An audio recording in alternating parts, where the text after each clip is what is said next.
नमस्कार, आप देख रहे हैं वीपी न्यूज और मैं हूं कमलेश धारी।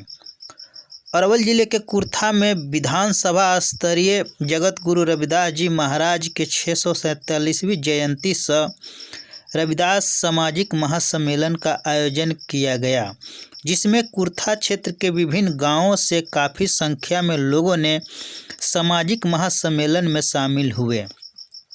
इस सम्मेलन में आए अतिथियों ने चमार के इतिहास बताकर एकजुट होने का आह्वान किया। इस कार्यक्रम में पुरुषों के साथ साथ महिलाओं ने भी काफ़ी भागीदारी निभाई। चमारों का इतिहास गौरवशाली रहा है। चमार परिवार में जन्मे गुरु रविदास जी महाराज ने आजीवन ढोंग, पाखंड, ऊंच नीच, छुआछूत तथा आडंबर के घोर विरोधी रहे थे। उन्होंने अपने ज्ञान और तर्क के आधार पर ब्राह्मणवाद को हमेशा पराजित किया। उन्होंने अपने वाणी में कहा, ऐसा चाहूँ राज में जहाँ मिले सबन को अन्न, छोट बड़ो सब सम बसे, रविदास रहे प्रसन्न। उन्होंने कहा, जाति जाति में जात है, जो के तन के पात, रविदास मनुष्य न जुड़ सके, जब तक जाति न जात। उन्होंने मानव को एक समान बताया। विशेष रिपोर्ट कार्यक्रम में आए अतिथियों से सुने और उस पर अमल करें। हवा बहता है और उत्तर में बसा देंगे तो उत्तर ही हवा बहता है और दक्षिण में बसाएंगे तो हवा कम आता है। 3 बजे से लेकर के 5 बजे के बीच में भोर में झोंका से दक्षिणी हवा आता है, उसी हम दक्षिण में बसा देते हैं। तो देखिएगा आप चमार का, दुसाद का, धोबी का, पासी का, नेतर का, टोल का, हरखोर का गाँव के दक्षिण में रहता है। इसलिए बता दिया कि गंदा काम करने का काम करेगा। जब गंदा काम करेगा तो हवा का झोंका आएगा तो कम में आएगा। 3 बजे 5 बजे के बीच में हम सो रहेंगे, गंदा सा गंदा हवा का बर्दाश्त कर लेंगे। ये उत्तर बसा देंगे, उत्तर ही हवा हमेशा बहता है। पश्चिम बसा देंगे, पश्चिम हवा बहता है। पूरा बसा देंगे, पूरा हवा बसा देता है। और एक पूरा ऐसा था जो देखा, एक ऐसा व्यक्ति था जो लड़ते लड़ते 3 धाम से लेकर लड़ाई लड़ता था। देखा कि हारने वाला है, वो आज तो क्या किया, 3 धाम से लेकर के वो जंगल में चला जाता है। वह कभी भी गुलाम नहीं रहा है, वह आदिवासी और गांव में दक्षिण बसाने वाला सिकुड़दार हुआ, अछूत हुआ, अनुसूचित जाति हुआ और घर भी भीतर वाला गुलाम को बनाया, वह 52% हुआ। यही तो आपको बताने के लिए आए हैं। यह बताया अछूत जाति के लोग देश की आजादी के बाद से लगातार पैदल तलाश करके अलग अलग संगठन बना करके लगा बताने का काम करने का काम किया था। आज वह सफलता की ओर बढ़ने की स्थिति में है। जो आज की स्थिति में हम शुद्ध हैं, हम अछूत हैं, हमारे साथ अन्याय हुआ है, पूरी तरह से जमात के साथ धोबी पासी कानून देवी दुनिया को कहा भाई सारे के सारे लोग कर रहे हैं कि हम भी अछूत हैं, हम भी शुद्ध हैं, हमारे साथ अन्याय हुआ है। अपने पूर्वज के इतिहास को जान करके समझ करके अपनी सत्ता लेने का काम किया, करने का काम। जो बाबा साहब ने कहा था कि सत्ता के मंदिर पर जब तक कब्जा नहीं करोगे तुम्हारी समस्या का समाधान नहीं होगा। उनकी आर्थिक ताकत, राजनीतिक ताकत, सामाजिक ताकत, सांस्कृतिक ताकत, यह पूरी तरह से हजारों वर्ष से छीन करके उसको गुलाम बनाया गया है। बाबा साहब ने कहा था उस बात को इलाज करने। साथियों, मैं बताना चाहता हूँ कि जितने संतपुर महापुरुष में है उनके विचारों के सरासर में मानव बाबा साहब ने संविधान को दिया था। संविधान को लागू करने के लिए जिम्मेवारी थी कांग्रेस को, जिम्मेवारी थी न नेहरू, गांधी नेहरू, पटेल की जिम्मेवारी थी, लेकिन उन लोगों ने निभाने का काम नहीं किया।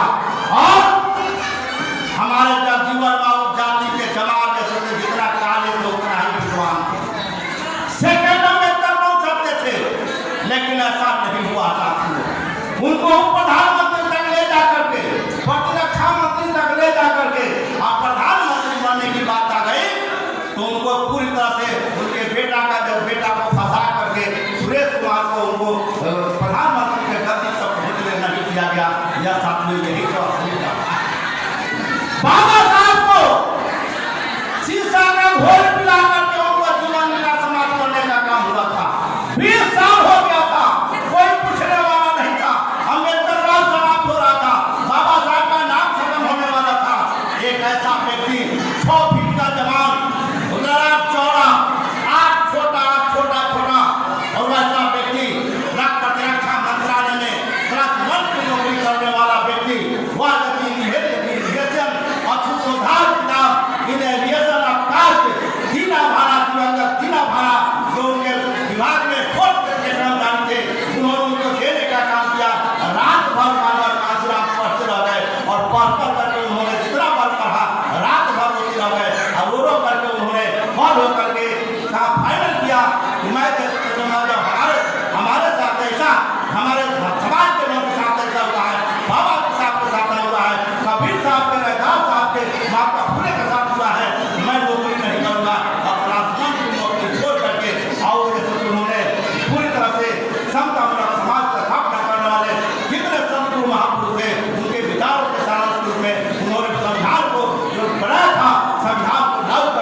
जब कमाल की बात हवा बहता है और उत्तर में बसा देंगे तो उत्तर ही हवा बहता है और दक्षिण में बसाएंगे तो हवा कम आता है।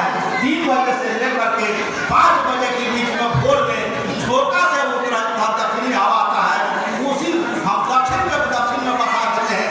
तो देखिएगा आप चमार का, दुसाद का, धोबी का, पासी का, नेतर का, टोल का, हरखोर का गाँव के दक्षिण में रहता है। इसलिए बताता किया कि गंदा काम करने का काम करेगा, जब गंदा काम करेगा तो हवा का झोंका आएगा तो कम में आएगा। 3 बजे 5 बजे के बीच में हम सो रहेंगे, गंदा सा गंदा हवा का बर्दाश्त कर लेंगे। जब उत्तर बसा देंगे उत्तर ही हवा हमेशा बहता है, पश्चिम बसा देंगे पश्चिम हवा बहता है, पूरा बसा देंगे पूरा हवा बसा देता है। और एक नाम ऐसा था हुआ देखा, एक ऐसा व्यक्ति था जो लड़ते लड़ते 3 धाम से लेकर लड़ाई लड़ता था, देखा कि हारने वाला है, वो तो क्या किया 3 धाम से लेकर के वो जंगल में चला जाता है। वह कभी भी गुलाम नहीं रहा है, वह आदिवासी और गांव में दक्षिण बसाने वाला सिकुड़दार हुआ, अछूत हुआ, अनुसूचित जाति हुआ और घर भी भीतर वाला गुलाम को बनाया, वह 52% हुआ। यही तो आपको बताने के लिए आए हैं। यह बताया अछूत जाति के लोग देश की आजादी के बाद से लगातार पैदल तलाश करके अलग अलग संगठन बना करके लगा बताने का काम करने का काम किया था। आज वह सफलता की ओर बढ़ने की स्थिति में है। जो आज की स्थिति में हम शुद्ध हैं, हम अछूत हैं, हमारे साथ अन्याय हुआ है, पूरी तरह से जमात के साथ धोबी पासी कानून देवी दुनिया को कहा भाई सारे के सारे लोग कर रहे हैं कि हम भी अछूत हैं, हम भी शुद्ध हैं, हमारे साथ अन्याय हुआ है। अपने पूर्वज के इतिहास को जान करके समझ करके अपनी सत्ता लेने का काम किया, करने का काम। जो बाबा साहब ने कहा था कि सत्ता के मंदिर पर जब तक कब्जा नहीं करोगे तुम्हारी समस्या का समाधान नहीं होगा। उनकी आर्थिक ताकत, राजनीतिक ताकत, सामाजिक ताकत, सांस्कृतिक ताकत, यह पूरी तरह से हजारों वर्ष से छीन करके उसको गुलाम बनाया गया है। बाबा साहब ने कहा था उस बात को इजाज करने। साथियों मैं बताना चाहता हूँ कि जितने संतपुर महापुरुष में है उनके विचारों के सरांश रूप में मानव बाबा साहब ने संविधान को दिया था। संविधान को लागू करने के लिए जिम्मेवारी थी कांग्रेस को, जिम्मेवारी थी नेहरू, गांधी, नेहरू, पटेल की जिम्मेवारी थी, लेकिन उन लोगों ने निभाने का काम नहीं किया। और हमारे जीवन जाति के जमात जैसे जितना काले थे उतना ही विद्वान थे, सेकेंडों में बन सकते थे, लेकिन ऐसा नहीं हुआ था। उनको प्रधानमंत्री तक ले जाकर के, प्रतिरक्षा मंत्री तक ले जाकर के और प्रधानमंत्री बनने की बात आ गई तो उनको पूरी तरह से उनके बेटा का, जब बेटा को फंसा करके सुरेश कुमार को उनको प्रधानमंत्री के गद्दी तक पहुंचने नहीं किया गया। यह साथियों यही तो असली था। बाबा साहब को शीशा का घोल पिला करके उनको जीवन लीला समाप्त करने का काम हुआ था। 20 साल हो गया था, कोई पूछने वाला नहीं था, अम्बेडकर राज समाप्त हो रहा था, बाबा साहब का नाम खत्म होने वाला था। एक ऐसा व्यक्ति 6 फीट का जवान, चौड़ा, आँख छोटा और वैसा व्यक्ति प्रतिरक्षा मंत्रालय में क्लास 1 की नौकरी करने वाला व्यक्ति, वह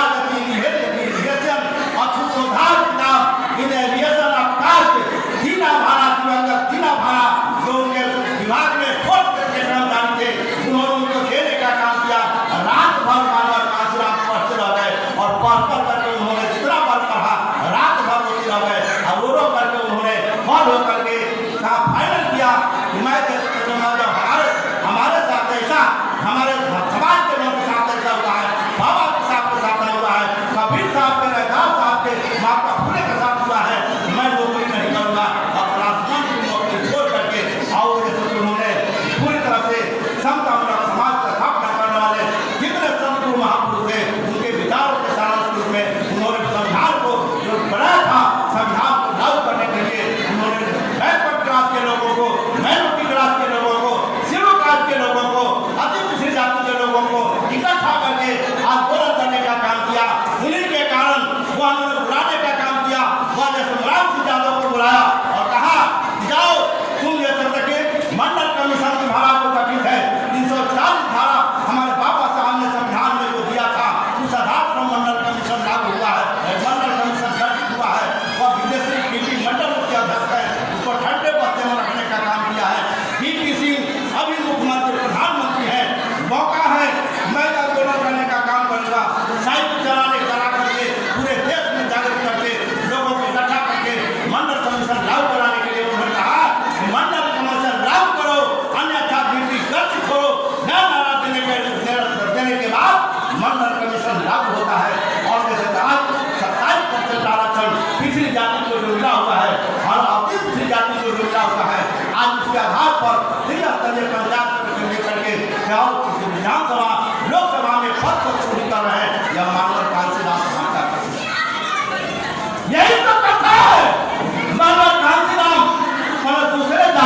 जब कमाल की बात करते में चौथा स्थान पर रिकॉर्ड है। बिहार का जो रिकॉर्ड है 2021 का रिपोर्ट है, आप लोग समझिएगा। शेड्यूल कास्ट रिपोर्ट जो है बिहार जो है चौथा नंबर पर होता है। सबसे कम जो है पांडुचेरी का है, उसके बाद राज्य में 19वां वेस्ट बंगाल का है। आप बताइए शेड्यूल कास्ट में कौन आता है? चमार आता है, हमारे क्षेत्र में चमार आता है, गुजर आता है, पासवान आता है, धोबी आता है, रजवाड़ा आता है। इसकी संख्या हमारे जिले में है। तो एट्रोसिटी जो अत्याचार जो होता है इसी लोगों पे होता है। आप मैं बता रहा हूँ, हमारे साथ जो हमने फील्ड में काम किया है उसके साथ चौगर में घटना हुई, पुलवामा में घटना हुई, इसके छात्र है यहाँ पे लोग बैठे हुए हैं, उसको हर हाल में कानूनी कार्रवाई करने की कोशिश की, उसको मदद दिए। हाल में कटंगी में घटनाएं हुई है, उसमें भी जो है एट्रोसिटी मंदिर में जाने के लिए लोग माफ किया था। हमारे महिलाएं लोग हैं, आप लोग धार्मिक आस्था की हम ज्यादा अवहेलना नहीं करेंगे, लेकिन मैं एक बात बता रहा हूँ कि अगर महिलाएं इस देश की पढ़ लिख जाएगी, उस दिन हमारे समाज में रिवोल्यूशन हो जाएगी, बदलाव आ जाएगी। आप मंदिर जाते हैं, आप पूजा करते हैं, क्या मिला? आपके पूर्वजों ने पूजा किया, आपके बाप माँ ने पूजा किया, आप पूजा कर रहे हैं, आप फिर भी गरीब के गरीब हैं, क्या मिला? अगर मंदिर का देवता सबको अमीर बना देता तो आज हम भी अमीर होते और आप भी अमीर होते, कोई गरीब रहता नहीं। इसलिए जरूरी है, उससे ज्यादा जरूरी है कि आप पढ़िए, आप पढ़ाई कीजिए, समाज के साथ एकजुट रहकर रखिए। बिहार की शिक्षा व्यवस्था पे हमने बात कर लिया था। आपके सरकारी सबको रहे, जितने भी इस बिहार की पार्टियां हैं, सिर्फ एक पार्टी के छोड़ के बिहार में सरकार में नहीं गई है, समझे? लेकिन जितने भी पार्टियां हैं सरकार में गई, कभी पक्ष में रही, कभी विपक्ष में रही, लेकिन आज की समस्याओं का समाधान नहीं हुआ। आप आज जाइए, जो राजनीति करते हैं, किसी पार्टी से संबंध रखते हैं, आप उनसे पूछिए कि क्या हमारी पार्टी ने सरकार में रही है, या जिसके पास समर्थक रहे हैं उसके आप अपने आप से विचार कीजिए कि जिस पार्टी को आप समर्थन करते हैं वो पार्टी सरकार में रही है या नहीं रही है। और रही है तो हमारे लिए क्या की है? हमने उसको वोट दिया, तो वोट देने का हमको फायदा क्या मिला? हमारा कल्याण की काम की कि नहीं की? हमारे बच्चों को पढ़ाने में काम किया कि नहीं किया? हमारे आर्थिक विकास के लिए काम किया कि नहीं किया? हमारे सामाजिक एकजुटता के लिए काम किया कि नहीं किया? महिलाओं में बीमारी है, लोगों में बीमारी है, आपके स्वास्थ्य के लिए अच्छी व्यवस्था की कि नहीं की? आप लोग अच्छे से अपने घर जाइएगा, आप समझिए।